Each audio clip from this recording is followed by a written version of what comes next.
সে আপনার কি হয়? ভাই মাইক্রোফোনটা একটু সরান ভাই। থেকে বলবেন ছোট ভাই।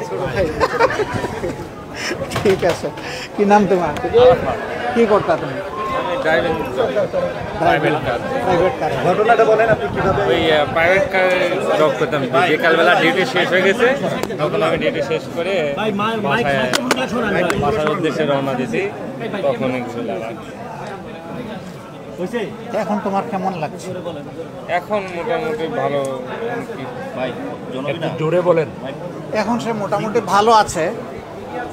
এই যে কষ্ট তোমার হয়ে গেল, জীবনের জন্য একটা পা চলে গেল, তাই না?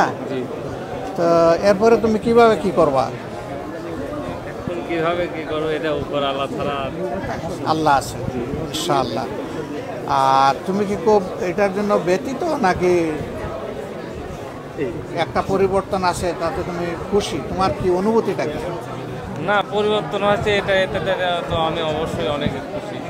এক স্বৈরাচার হাত থেকে আমরা সবাই বেঁচে গেছি। ওর আর্টিফিশিয়াল লিম্ব আমরা লাগাই দেবো ইনশাআল্লাহ। তোমার জন্য একটা কৃত্রিম পা লাগাই দেওয়া হবে ইনশাআল্লাহ, বাকি জিন্দগি যাতে মোটামুটি তুমি চলতে পারো। ঠিক আছে, তুমি আমাদের জন্য দোয়া করি আমরা যাতে এটা পারি, তোমার পাশে থাকতে পারি। ইনশাআল্লাহ। তুমি স্বাধীনতা যোদ্ধা, তোমার কাছে তোমার পাশে থাকা এটা আমাদের জন্য গৌরবের এবং প্রশান্তির। ঠিক আছে, ফি আমানিল্লাহ। ইউটিউবের কলেজের একজন আছে। এটা একটু রাখো তোমার হাতে, এটা খাইও, তোমার মনে যা ভালো লাগে তুমি খাইও। হ্যাঁ, আর এখন তো চিকিৎসা তো হচ্ছে ভালো, তারা খুব আন্তরিকভাবে চিকিৎসা দিচ্ছেন। খুব ভালো চিকিৎসা দিচ্ছে। তারা সামনে আসেন এই জন্য বলতেছো না? না আসলে না, আসলে খুব ভালো। আমি এই জন্য জিজ্ঞেস করলাম যে আপনারা সামনে এসে